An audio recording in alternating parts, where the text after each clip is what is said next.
Shalom kepada semua saudara-saudaraku, keluarga besar Perkantas Jawa Timur, baik adik-adik siswa, mahasiswa, dan alumni, serta semua komponen dan pendukung yang terkasih. Saya bersyukur dalam kesempatan hari ulang tahun Perkantas yang ke-47 Jawa Timur, Surabaya, saya dapat kesempatan untuk beribadah bersama, mensyukurinya dan berbagi firman Tuhan. Baik, sebelum kita lanjutkan, mari kita berdoa bersama-sama. Segala pujian, syukur, hormat, dan kemuliaan kami persembahkan kepadamu ya Allah dan Bapa kami yang sangat baik, yang telah memberkati, memelihara pelayanan Perkantas Jawa Timur hingga memasuki tahun ke-47. Kami meyakini ya Bapa, menyadari bahwa ini adalah tahun-tahun yang sangat panjang, yang merupakan kasih setia Tuhan juga. Terima kasih ya Bapa, melalui tahun-tahun yang panjang ini siswa, mahasiswa, dan alumni sudah Tuhan berkati dengan berbagai macam cara. Kini kami akan membaca, merenungkan firman-Mu. Kami mohon ya Tuhan, berkati kami, supaya melalui perenungan firman ini, seluruh komponen Perkantas Jatim, baik siswa, mahasiswa, dan alumni, sungguh-sungguh hidup makin memperkenankan nama Tuhan Yesus. Sehingga kami hidup di dunia ini sungguh-sungguh berbuah, bahkan berbuah lebat. Ini khususnya kami terima, kami mohonkan, karena kami menyadari kondisi pandemik yang begitu mengancam telah mengakibatkan korban ribuan orang meninggal dunia, juga termasuk korban yang besar di Jawa Timur. Namun kami dikaruniakan hidup. Semua itu sungguh kami syukuri, dan tolong kami bagaimana kami menggunakannya dengan hidup yang Tuhan karuniakan kepada kami. Bersabdalah ya Bapa, kami sedia mendengar. Dalam nama Tuhan Yesus. Amin. Baik, saudara-saudara yang terkasih, pada hari ulang tahun ke-47 ini, saya diberikan kesempatan untuk membagikan firman Tuhan dari Matius 11, ayatnya yang ke-22, sampai dengan ayatnya yang ke-25. Mari kita baca bersama-sama. Tapi saya akan baca mulai dari 20. Pagi-pagi ketika Yesus dan murid-muridnya lewat, mereka melihat pohon ara tadi sudah kering sampai ke akar-akarnya. Maka teringatlah Petrus akan apa yang telah terjadi. Lalu ia berkata kepada Yesus, "Rabi, lihatlah, pohon ara yang kau kutuk itu sudah kering." Yesus menjawab mereka, "Percayalah kepada Allah. Aku berkata kepadamu, sesungguhnya barang siapa berkata kepada gunung ini, beranjaklah dan tercampaklah ke dalam laut, asal tidak bimbang hatinya, tetapi percaya bahwa apa yang dikatakan itu akan terjadi, maka hal itu akan terjadi baginya. Karena itu aku berkata kepadamu, apa saja yang kau minta dan doakan, percayalah." Jadi kita lihat di setiap ayat muncul kata percayalah, bahwa kamu telah menerimanya, maka hal itu akan diberikan kepadamu. Dan jika kamu berdiri untuk berdoa, ampunilah dahulu sekiranya ada barang sesuatu dalam hatimu terhadap seseorang, supaya juga Bapamu yang di sorga mengampuni kesalahan-kesalahanmu. Demikian firman Tuhan. Berbahagialah setiap orang yang mendengarkan firman Tuhan serta melaksanakannya. Kita sungguh bersyukur kepada Tuhan oleh karena hari ulang tahun ke-47 yang kita peringati hari ini.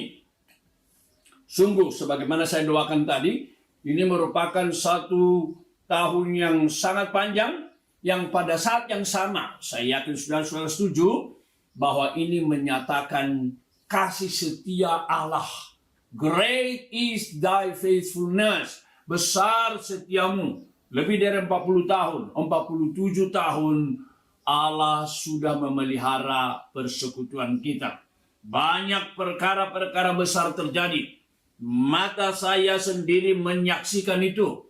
Karena juga antara STT Trinity di mana saya sebagai pimpinan, kita bekerja sama dengan Perkantas Jawa Timur dalam banyak hal. Bahkan juga kita telah bersama-sama menjadi berkat bagi Pulau Papua yang sangat besar itu. Dengan mengirim pelayan-pelayan Tuhan di sana. Sebelumnya dididik di Jawa Timur seperti Kak Helda, Kak Sipeni. Sebelumnya lagi adalah Kak Pendeta siapa itu? Kami sebut namanya itu Junyaman Gula. Kami singkat jadi Jugula itu. Kita bersyukur untuk pekerjaan Tuhan. Tetapi sebagaimana saya katakan juga dalam doa tadi, terutama tentunya kita sangat bersyukur ada nilai plusnya ini untuk kehidupan yang kita miliki. Sekali lagi, kita sungguh bersyukur kepada Tuhan untuk hidup yang masih Tuhan karuniakan kepada kita, kepada saudara-saudara, kepada adik-adik siswa, kepada adik-adik mahasiswa, kepada rekan-rekan alumni, kepada semua orang tua. Kenapa saya katakan begitu? Fakta menyatakan ribuan orang menjadi korban dari pandemi COVID ini. Orang mencucurkan air mata. Sangat sedih. Bahkan juga ada dari anggota persekutuan medis kita yang disebut dengan task force, ya, medis, dan ada meninggal dunia juga. Dan ketika kita tahu itu siapa dokter berkata itu, sungguh kita sangat sedih. Dan tadi malam saya mendengarkan lagi di televisi, ternyata tidak sedikit korban yang jatuh, yang berasal dari dokter sendiri. Kalau saya tidak salah ingat, dalam satu wawancara sudah ada 14 atau berapa itu yang meninggal dunia. Yang terinfeksi COVID 91 orang. Sehingga di tengah-tengah kondisi demikian sangat patutlah kita mengucap syukur. Di tengah-tengah kondisi COVID yang demikian, ancaman nyawa yang demikian, bagaimanakah firman Tuhan dari Injil Markus yang baru saja kita baca berbicara? Saya setuju bahwa tema milikilah iman di dalam Tuhan yang diambil dari kitab Markus ini menjadi sangat penting. Karena memang kondisi COVID-19 ini mengakibatkan banyak korban, ada banyak yang sakit. Bahkan saya dengar di Surabaya, korban yang berjatuhan begitu banyak sehingga rumah sakit tidak lagi sanggup untuk menampungnya. Begitu sedih melihat kenyataan ketika ditayangkan di video bagaimana wali kota Surabaya sampai bersujud di hadapan para dokter itu untuk memohon-mohon, seperti minta maaf atas segala ketidakberdayaannya lagi. Jika demikian, kita bisa sangat khawatir, sangat takut, bahkan tidak berani lagi melangkah. Namun kita bersyukur dengan seruan daripada tema yang kita bahas pada hari ini, milikilah iman di dalam Tuhan. Itulah yang kita lihat tadi dari Markus, bacaan kita Markus pasal 11. Di mana Tuhan Yesus berkata, percayalah kepada Allah. Sedikit latar belakang, apa yang dituliskan oleh penginjil Markus juga ternyata ditulis oleh penginjil Matius. Apa yang terjadi ketika itu adalah satu peristiwa yang mencengangkan rasul-rasul, yaitu ketika Tuhan Yesus dan rasul-rasul meninggalkan kota Betania, hendak menuju ke Bait Allah di Yerusalem. Di tengah jalan ketika mereka lagi kelaparan itu, mereka melihat pohon ara yang daunnya sangat rimbun. Dan itu biasanya menunjukkan, daun yang banyak itu menunjukkan berarti tanda-tanda akan buahnya ada. Dan itulah sebabnya Tuhan Yesus dan murid-murid pergi melangkah mendekati akan pohon ara itu, dan ternyata sangat mengecewakan. Tidak ada buahnya sama sekali. Dan itulah sebabnya di dalam kekecewaan itu kita membaca, dikatakan di sana, maka Tuhan Yesus mengutuk pohon ara itu. Dikatakan di sana, jangan seorang pun memakan buahmu selama-lamanya. Itu versi Markus. Ya, jangan seorang pun yang memakan buahmu sampai selama-lamanya. Keesokan harinya pagi-pagi benar ketika meninggalkan bait Allah, pohon ara sudah kering. Demikian tadi Markus pasal 11 kita baca. Pagi-pagi berarti satu hari sesudah lewat. Mereka melewati daerah itu lagi, telah melihat bahwa pohon ara itu sudah kering. Lalu dikatakan murid-murid tercengang dan bertanya, bagaimanakah mungkin pohon ara yang besar, waktu rimbun sekali daunnya, sekonyong-konyong menjadi kering? Demikian versi Matius 21 ayat 20. Atau kalau kita baca Markus, pertanyaan ini tidak dicatat, tapi langsung dikatakan di sini, Rabi, lihatlah, bentuk pertanyaan. Pohon ara yang kau kutuk itu sudah kering. Lihatlah. Kedua-duanya menyatakan fakta pohon ara yang tadinya daunnya rimbun, kering sampai ke akar-akarnya.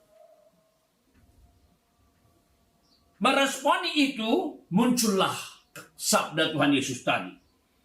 Percayalah kepada Allah. Ayatnya yang ke-22.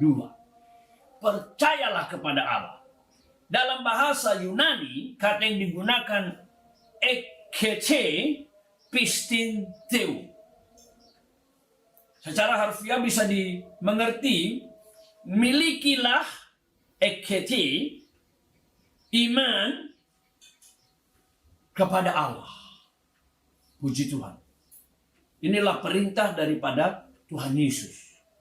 Milikilah iman dalam Tuhan. Itulah tadi menjadi tema yang kita renungkan pada saat ini.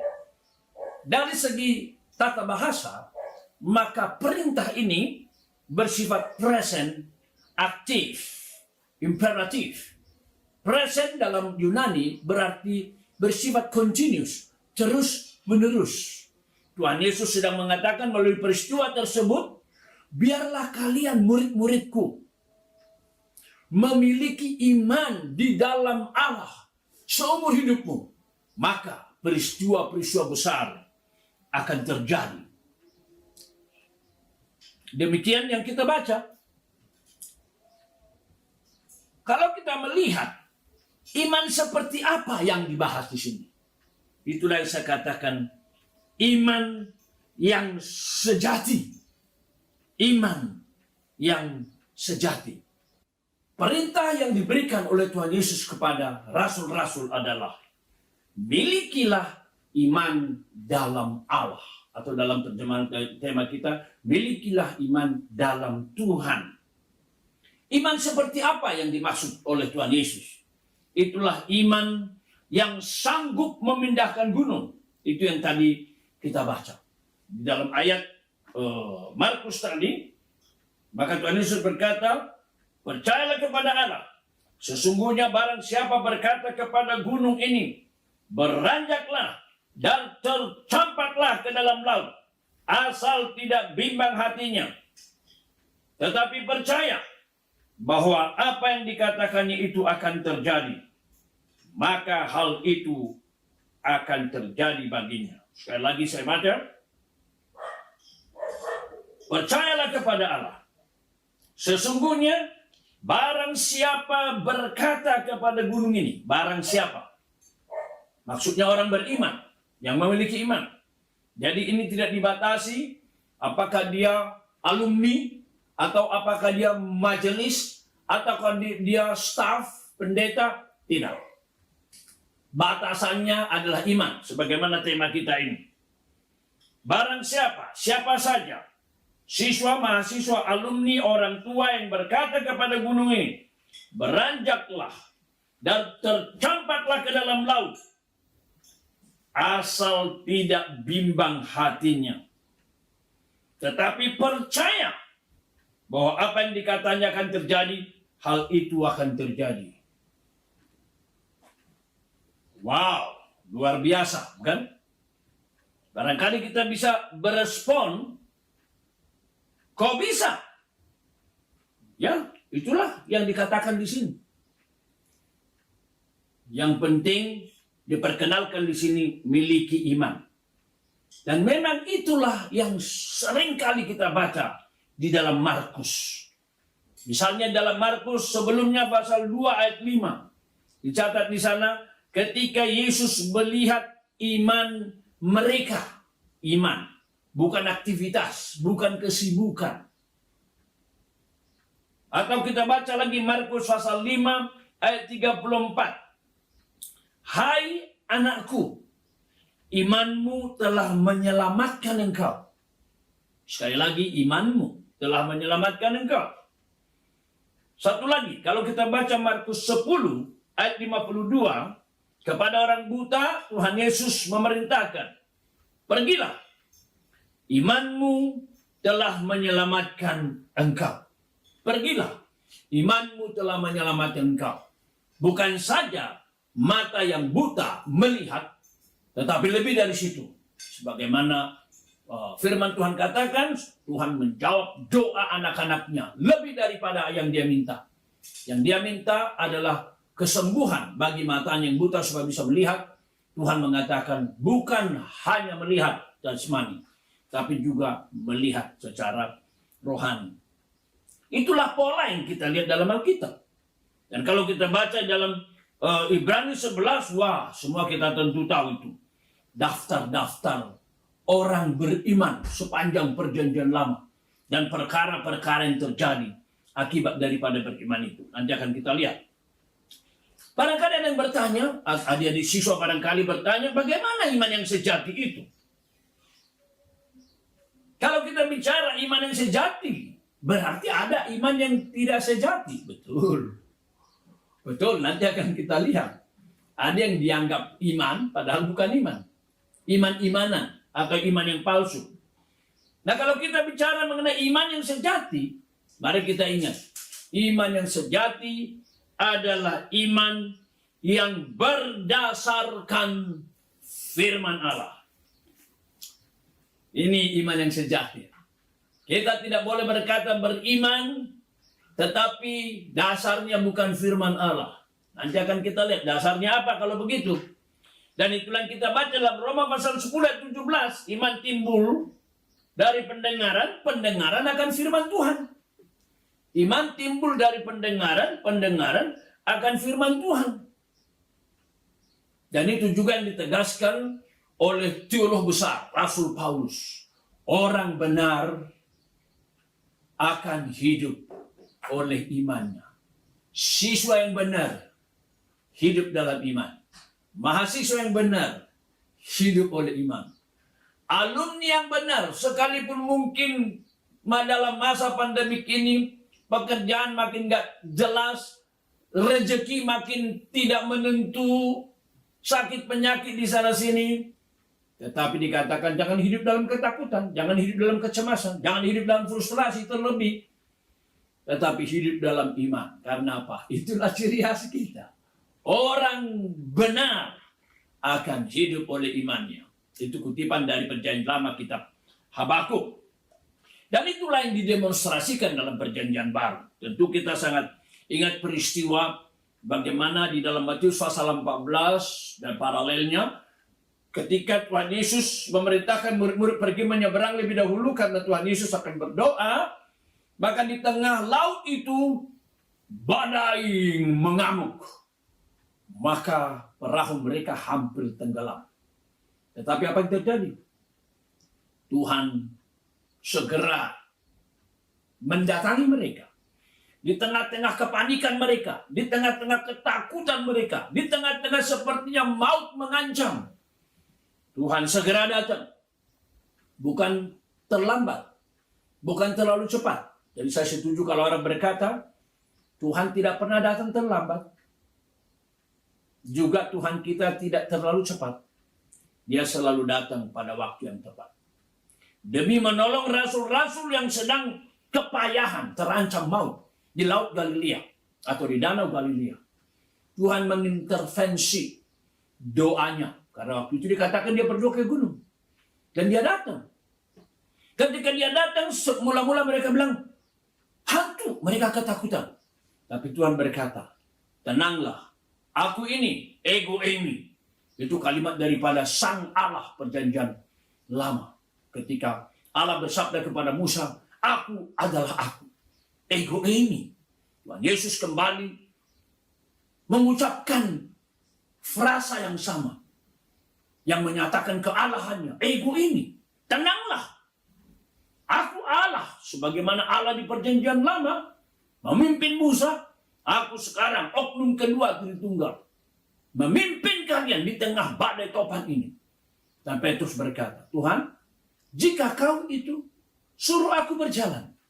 Nah, Tuhan, jika engkau itu suruh aku berjalan. Saya yakin adik-adik siswa, mahasiswa masih ingat kisah itu. Dan Tuhan bersabda apa? Silakan datanglah. Dan Petrus berjalan di atas Laut Galilea. Mungkin orang berkata, bagaimana mungkin? Mungkin. Karena apa?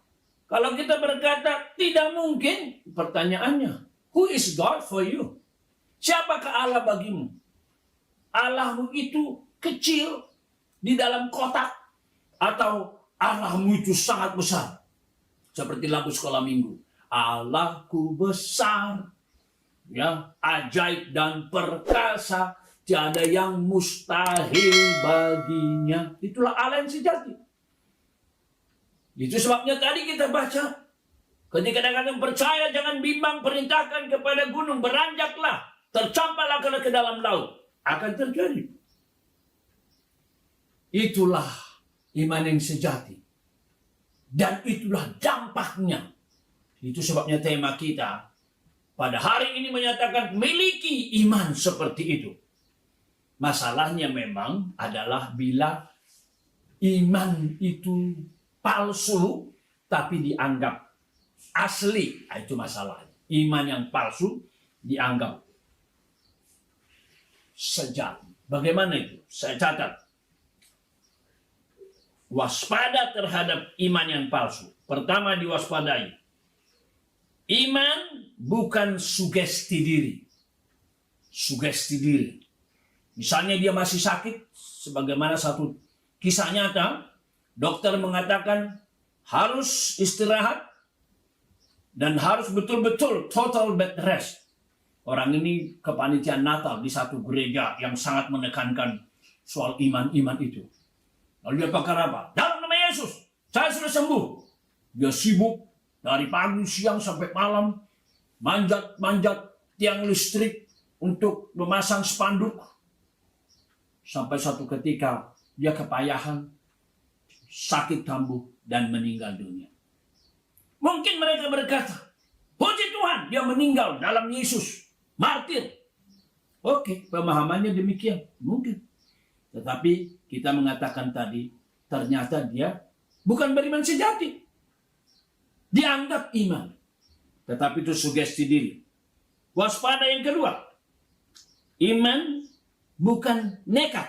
Wah, ini udah sering saya katakan ini dalam khotbah-khotbah saya. Iman itu bukan nekat.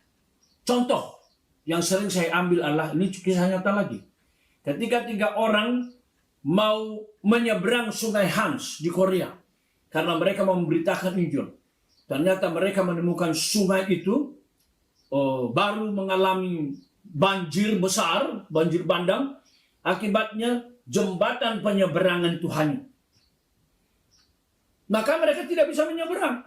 Tapi temannya berkata, kita harus menyeberang. Kita harus memberitakan firman Tuhan. Ini pekerjaan Allah. Kalau kita tidak pergi, jemaat akan terhalang. Lalu apa yang mereka katakan? Mereka nekat. Mereka mengatakan apa? Ingat kawan, bukankah di perjanjian lama, bangsa Israel di dalam pimpinan Yosua, mereka menyeberang sungai Yordan? Kita juga bisa. Apa yang mereka lakukan? Singkat cerita. Akhirnya mereka berdoa, menyerahkan diri. Allahnya Yosua, Allahnya kami juga. Karena itu kami ingin menyeberang untuk melayani. Kerjakan mujizatmu. Amin. Ketika mereka berdoa amin, sungai masih tetap besar, mengalir dengan deras. Seorang temannya mengingatkan, ingat kawan, di dalam perjanjian lama, sungai Yordan terkuak terbelah ketika saat kaki imam itu masuk ke dalam air. Jadi kita harus melangkah dulu. Akibatnya mereka sepakat. Serempak 1, 2, 3, mereka langkahkan kakinya ke sungai yang sedang mengalir deras. Apa yang terjadi? Mereka hanyut. Dan 3 hari kemudian ditemukan meninggal dunia. Itu bukan iman. Yang ketiga ada lagi katanya iman berpikir positif. Bukan, berpikir positif itu baik. Tapi berpikir positif bukan iman. Juga yang keempat juga hati-hati. Iman bukan tindakan kedagingan. Kita mau menjadi orang hebat. Kita mau menjadi orang seperti yang kita mau. Maka kita mengatakan, dalam nama Yesus, saya pasti masuk ITB. Dalam nama Yesus, saya pasti masuk UI. Dalam nama Yesus, saya pasti masuk SMA yang terbaik. Apa yang terjadi? Ternyata yang nggak masuk. Akhirnya dia stres. Allah, di manakah kasih sayangmu? Di mana mujizatmu? Saya sudah beriman. Kau tidak jawab. Bukan. Itu bukan beriman. Salah beriman. Miliki iman di dalam Tuhan. Jikalau saudara-saudara, adik-adik siswa, mahasiswa, rekan-rekan alumni, betul-betul memiliki iman yang sejati, memang dahsyat. Dahsyat. Perkara-perkara ajaib yang melampaui akal bisa terjadi. Bisa saudara alami. Siswa bisa mengalami perkara ajaib. Mahasiswa juga. Rekan-rekan alumni juga. Mungkin di tengah-tengah tidak ada lowongan kerja. Tuhan buka lowongan. Tuhan ciptakan lowongan. Atau masalah apa? Masalah kesehatan. Orang masuk ke ruang ICU karena COVID. Tuhan bekerja secara luar biasa. Beberapa kesaksian mengatakan begitu. Dan dia berkata, tidak akan mati aku. Dan dia berseru kepada Tuhan. Dia pegang Mazmur 91. Dia tidak akan mati. Dia akan mengalami kuasa Tuhan. Dia akan berdoa bagi orang per orang yang ada di rumah sakit. Dan itu terjadi. Puji Tuhan. Tapi, sekali lagi, tetapi, jikalau iman itu bukan iman, itu hanya nekat, itu hanya sugesti, itu kesalahan, maka hati-hatilah. Siswa bisa korban, mahasiswa bisa korban. Seperti kira-kira 10 tahun yang lalu. Katanya beriman pasti masuk ITB. Ternyata tidak masuk. Akibatnya dia stres. Terancam waktu itu gila. Karena dia sangat putus asa. Dan dia berkata Allah bohong sama dia. Atau kira-kira 15 tahun yang lalu seorang ibu yang anaknya mengalami kecelakaan di tol Jagorawi menuju Bogor. Ada pendeta berkata, dia pasti sembuh. Mujizat terjadi. Imani saja. Ibu itu pegang kalimat pendeta itu. Suaminya yang memang ketepatan dokter dan ahli sudah mengatakan ini nggak mungkin terjadi. Tetapi ya sudah. Kalau pendeta mengatakan iman, ya kami pegang. Ternyata singkat cerita, putrinya meninggal dunia. Ibu itu hampir gila. Bapak itu sih terima aja. Karena memang dia sudah mengatakan, sebenarnya kasusnya sudah secara logika akan meninggal. Dan memang meninggal. Tapi saya percaya, kalau Tuhan mau, Tuhan sanggup. Tetapi Tuhan panggil, bersyukur. Nah inilah iman. Hati-hati. Kalau beriman sejati, miliki iman dalam Tuhan, puji Tuhan. Inilah tema ini, luar biasa. Banyak peristiwa besar terjadi perjanjian lama. Saya catat misalnya, kisah penciptaan itu mujizat. Henoh terangkat, itu mujizat. Air bah terjadi, kemudian berhenti, itu juga mujizat. Peristiwa berbagai bahasa muncul di Babel itu juga mujizat. Peristiwa istri Lot, bagaimana yang melihat ke belakang jadi tiang garam, itu juga mujizat. Keledai Bileam bisa berbicara ketika dia dipukulin terus oleh Bileam, juga mujizat. Munculnya api dalam semak ketika dilihat oleh Musa dalam Keluaran pasal 3. Tapi tidak membakar semak. Itu juga mujizat. Banyak peristiwa mujizat dalam perjanjian lama. Lembar demi lembar. Bagaimana kalau kita ke perjanjian baru? Sama. Di dalam perjanjian baru, di dalam Injil saja, ada 37 mujizat dalam Injil. Yang khas Yohanes, saya researchnya Injil Yohanes. Yang khas Yohanes hanya dicatat oleh Injil Yohanes ada 6. Jadi 31 di Matius, Markus, Lukas. Ada 6 khusus di Yohanes. Ke-6 itu adalah apa? Yesus mengubah air menjadi anggur di kota Kana. Menyembuhkan anak pegawai istana, Yohanes 4. Penyembuhan di kolam Bethesda, Yohanes pasal 5.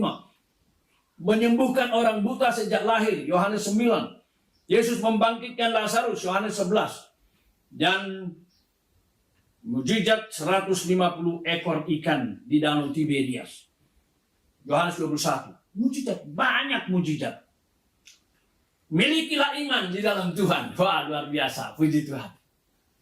Biarlah saudara-saudara dalam hari ulang tahun Perkantas Jatim ke-47 ini, siswa benar-benar makin mengalami iman, bahkan bertumbuh dalam iman. Begitu juga mahasiswa, terlebih lagi alumni yang banyak pergumulan, banyak tantangan dalam masa pandemi ini. Bagaimana membangun iman yang sejati?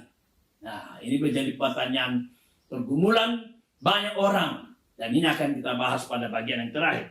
Bagaimanakah membangun iman yang sejati? Ada beberapa langkah konkret. Pertama, miliki konsep pemahaman yang benar tentang iman yang sejati. Jangan nekat, jangan sugesti, jangan kedagingan. Iman sejati jika betul-betul berdasarkan firman Tuhan, berisikan Roh Kudus, pegang, pasti terjadi. Mujizat akan terjadi dalam hidupmu. Berkat Tuhan akan terjadi dalam hidupmu. Saya sangat yakin, mungkin banyak di antara kita, sobat saya, Kak Hari Limanto, dan kawan-kawan, mungkin dari BPC, Pak Markus, mungkin bercerita di sini. Bagaimana mujizat demi mujizat terjadi untuk menutupi pemenuhan kebutuhan Perkantas. Dari bulan ke bulan, ke bulan, ke bulan. Belum lagi setelah rekan-rekan Jawa Timur bermisi sampai ke Papua.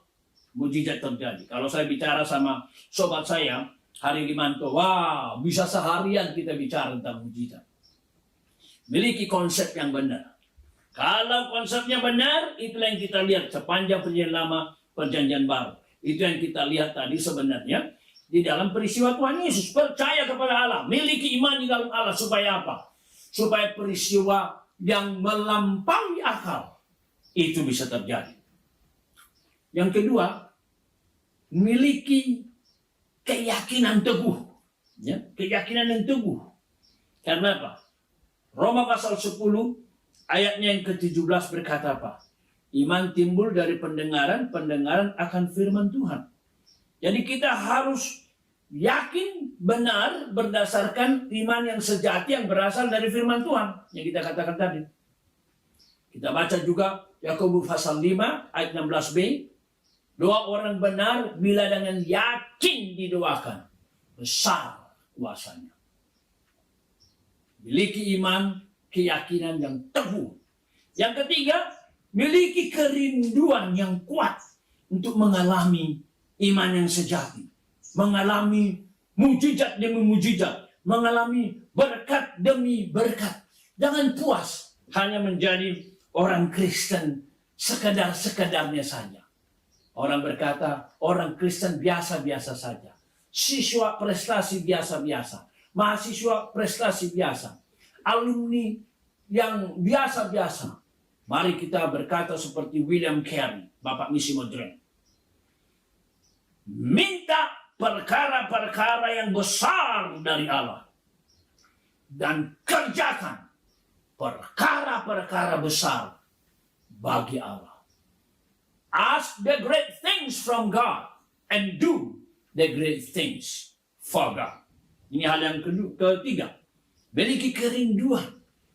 Jangan hanya begitu saja, kayak sera-sera, whatever will be, ya begitulah. Memiliki kerinduan. Tuhan, saya mau mengalami itu. Biarlah iman sejati itu dikaruniakan kepadaku. Begitu. Yang keempat, bertekun di dalam doa, bertekun di dalam firman Tuhan. Karena selalu kita lihat sepanjang zaman, juga di masa sekarang, mereka yang bertekun dalam firman Tuhan. Tadi kita baca, firman memunculkan iman. Mereka yang bertekun di dalam doa, doa mengakibatkan kuasa besar. Bahkan tidak sedikit orang yang mengatur waktu-waktu puasa, doa dan puasa. Sebagaimana perjanjian lama terjadi mujizat di zaman Esther, ketika seluruh orang Israel mau dibunuh oleh panglima Haman itu, karena dia benci kepada Mordekai, kepada Yahudi. Tetapi mujizat terjadi. Bangsa Israel berdoa. Esther menghadap Raja Ahasuerus. Akhirnya bangsa Israel dilepaskan. Mujizat terjadi. Bertekun dalam doa. Dan yang terakhir, jauhkan diri dari dosa. Jauhkan diri dari dosa. Itulah sebabnya tadi kita baca di dalam Markus pasal 11 tadi, dikatakan di sini, jika kamu berdiri untuk berdoa, ampunilah dahulu sekiranya ada barang sesuatu dalam hatimu terhadap seseorang, supaya juga Bapamu yang di surga mengampuni kesalahanmu. Dengan perkataan lain, sehingga doamu tidak terhalang. Jauhkan diri dari dosa. Yesaya 59 berkata bahwa tangan Tuhan tidak kurang panjang untuk menolong, telinganya tidak kurang tajam untuk mendengar, tetapi yang membuat dia tidak mendengarkan doamu adalah dosa-dosamu. Jika ada antara adik-adik, mahasiswa, siswa, rekan-rekan alumni yang memang untuk Roh Kudus yakinkan kau berdosa, doamu terhalang, berkat dan mujizat tidak kau alami, akui, sesali, tinggalkan. Sekali lagi, akui, saya orang berdosa Tuhan. Sesali, Tuhan saya tergelincir lagi, ampuni saya. Lalu tinggalkan dosa itu. Jadi ada 5 hal kita bahas tadi secara konkret. Miliki konsep pemahaman yang benar tentang iman, jangan iman palsu. Yang kedua, keyakinan yang semakin teguh, minta dari Tuhan, iman yang sejati itu. Iman timbul dari pendengaran firman. Lalu yang ketiga, miliki kerinduan. Yang keempat, bertekun dalam doa dan firman, dan jauhkan diri dari dosa. 5 hal ini kiranya membuat tema ini, miliki iman dalam Tuhan, sungguh-sungguh menjadi milik rekan-rekan semua. Rekan-rekan yang terkasih, alumni, adik-adik mahasiswa dan siswa, kiranya sungguh-sungguh tema ini menjadi milik kalian semua. Segala perkara-perkara yang tidak mungkin, yang sangat sulit, yang menurut kita tidak akan terjadi, menurut Markus yang kita baca, akan terjadi. Percaya kepada Allah. Di mana kuncinya?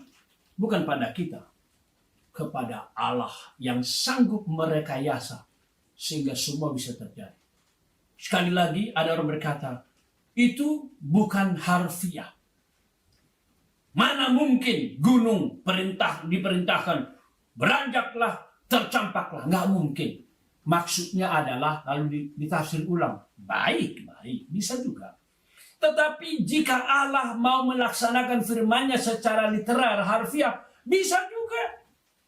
Nah, saya tidak tahu berapa banyak di antara saudara-saudara yang pernah mendengarkan kisah seorang suster perawat di salah satu negara bagian India. Dia adalah salah satu utusan misi masuk ke salah satu daerah pedalaman, daerah misi di India. Nah, ketika masuk ke dalam daerah ini, seperti biasa melakukan pelayanan ke berbagai daerah, termasuk sekolah minggu. Nah, di dalam sekolah minggu ini pernah diajarkan peristiwa tadi, supaya perintahkan gunung bisa pindah. Ya, yang namanya sekolah minggu, mereka dengar, mereka pegang. Lalu mereka pikir, itu tempat kita ini susah matahari datang. Karena apa? Ternyata didengar dari orang tuanya, matahari memang terbit, tetapi terhalang oleh karena ada gunung yang cukup tinggi di dekat desa mereka. Maka mereka bilang, Ibu Guru, Kita doakan supaya gunung itu dipindahkan Tuhan Yesus. Seperti yang diajarkan ibu guru di Alkitab itu, di sekolah minggu. Ya gurunya barangkali pikir, ya anak-anak, harfiah mengertinya. Tapi ya, karena anak untuk polos meminta, ya. Sejak minggu mereka doakan. Mereka minta gunung pindah. Kadang-kadang si gurunya tergoda untuk mengatakan, anak kecil nggak tahu apa-apa. Mana mungkin gunung pindah. Singkat cerita, sampai akhirnya guru sekolah minggu utusan misi itu kembali ditarik oleh gereja yang mengutus sampai beberapa waktu. Karena satu dan lain hal, karena gereja ini ternyata belum ada yang menggantikan dia, maka dia dikirim kembali ke daerah itu. Ketika dia tiba ke daerah itu, mendekati daerah di mana dia tinggal, betapa terkejutnya ibu guru.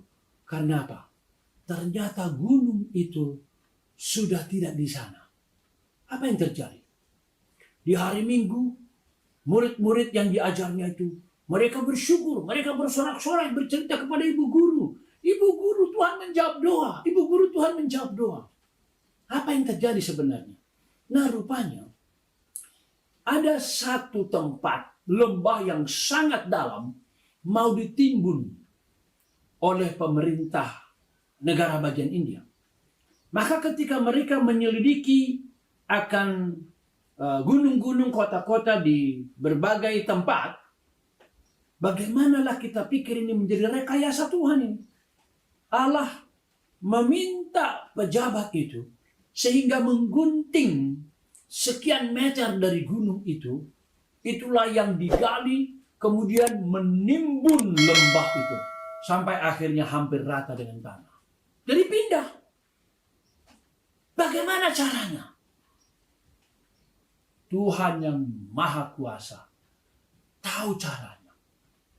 Mintalah, maka kamu akan menerimanya.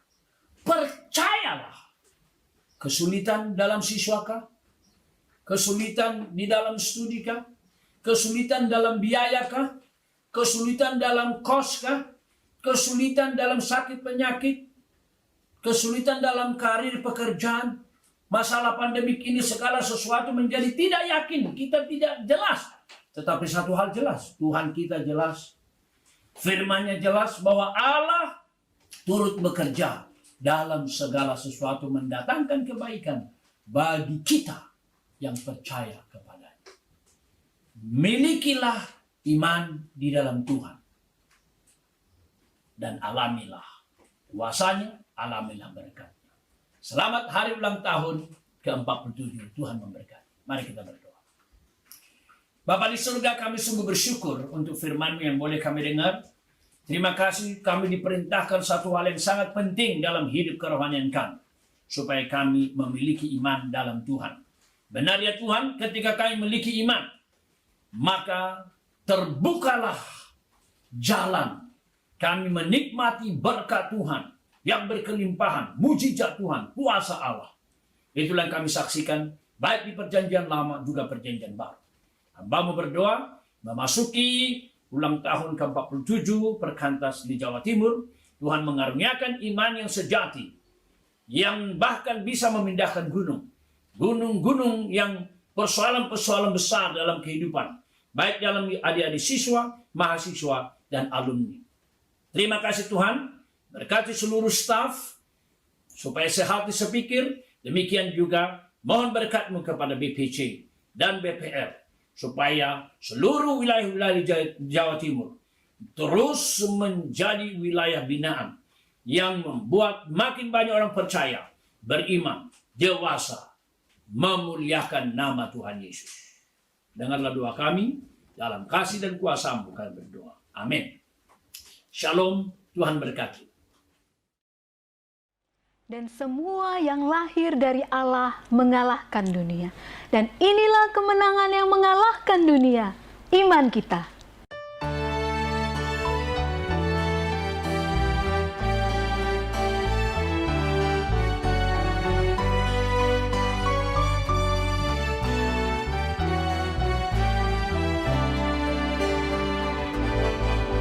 Saudara Masehi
Allah